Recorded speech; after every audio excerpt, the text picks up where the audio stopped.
So I'll start. Yep. Yeah. Okay. So I'm Yash Patange. I'm a graduate student at University of Buffalo, and today I'm going to be presenting strong consistency is not hard to get. Two-phase locking and two-phase commit on thousands of cores by Cloud Bartels, Ingo Miller, Konstantin Taranov, Gustavo Alonso, and Torsten Hoffler. So for the intro, so I'll be following the outline of the paper, and I personally feel that this paper was much easier to follow and digest, like for the previous two or three papers that we did. So this paper is all about concurrency control and how to make it much more scalable than it's currently. So so like all things concurrency control is a very important component in database systems. The paper this paper cited a lot of publications that have shown that there are many advancements in distributed concurrency control, but these proposals or these publications exhibit significant differences in the throughput, and they also impose certain restrictions on the workload to optimize to get some optimizations. Like they said that a paper gave up serializability in favor of snapshot isolation. It also some a paper also imposed restrictions on long running transactions. Uh, so all of these had one common underlying assumption was that two-phase locking and the two-phase commit protocols do not scale to hundreds of machines with thousands of processor cores. So what to do is that instead use a new generation of a network which is available due to the advance in the high performance computings, and this new generation of networks provide features like user level networking. It has an asynchronous network infrastructure, remote direct memory access, and uh, remote memory access. RDMA, so to clarify, I'll explain RDMA and I'm in the next slide.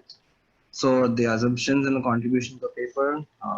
So the paper do not use any optimization and for any types of restrictions.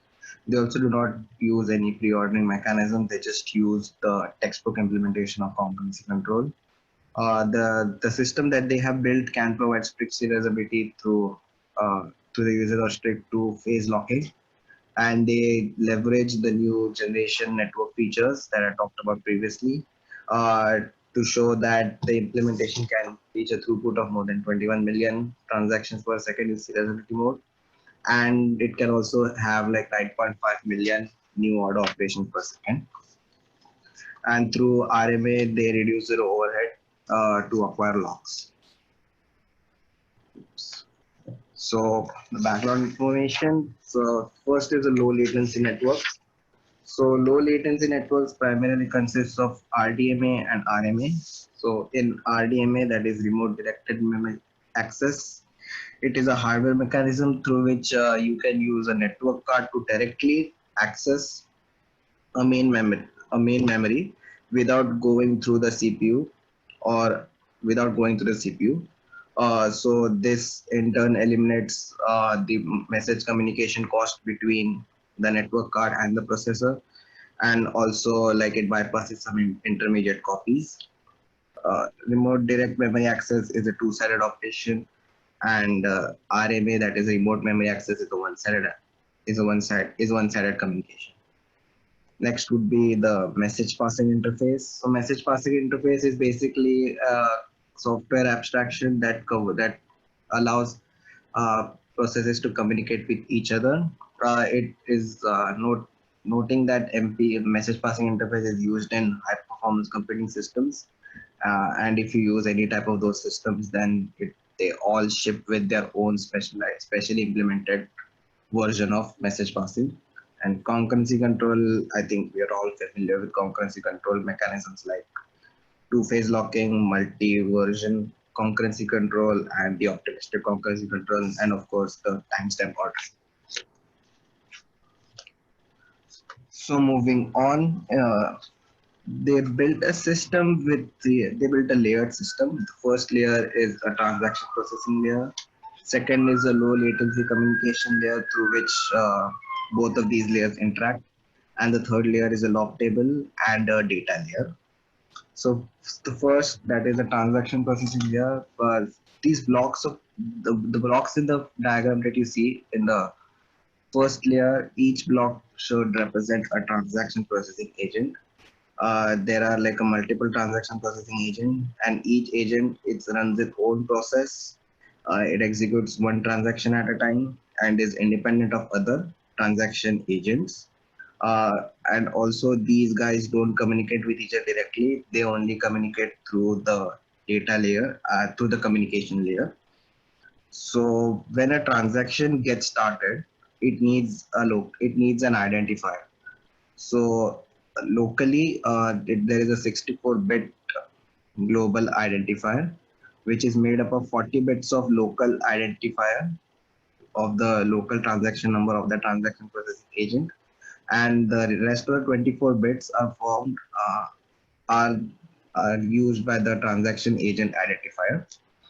So once this transaction is given an identifier, then the transaction processing agent carries out the logic to process this transaction, to read or write from or to the data layer, that the transaction generates a request message, then sends it on through an RMA operation. This message consists of a request tag, the identifier of the data item to be used, uh, and the identifier of the transaction processing agent, and the lock mode, and the requested access mode. This access mode, if we are using two-phase locking, then this access mode can be changed to the type of lock that you wish to acquire. Then this message is sent to a server agent, and then this server agent would then again respond with the message, with the response message, and then the transaction processing agent can then carry out its transaction using directly through RME and directly accessing those files. Next would be the concurrency and data layer. The concurrency and data layer uses specific data structures called as the lock table and the transaction table. The lock table, all of these data structures can be made persistent to aid in recovery in case of failures. The lock table consists of all the available locks, and it has two groups that you can see. First is a granted group counters, which shows that all of those locks that have been granted, and the waiting group queue shows the list of pending requests. Next would be the transaction table. The transaction table keeps track of all the transactions and the corresponding locks that they have acquired. And then they also use the deadlock detection list, which also the deadlock detection list shows that which of the types of locks could cause a deadlock. They use like different types of mechanisms. They in this experimental set in this paper they have used like three different types of deadlock detection mechanisms. Firstly, it's the no wait technique, the wait die, and the bounded wait technique. Along so this is for two-phase locking. To compare and contrast, they have also used timestamp ordering. There is only a small change in which, like instead of locks, obviously the operations would be carried out in the increasing order of the global transaction identifiers. That is the 64-bit identifier that I explained a while ago.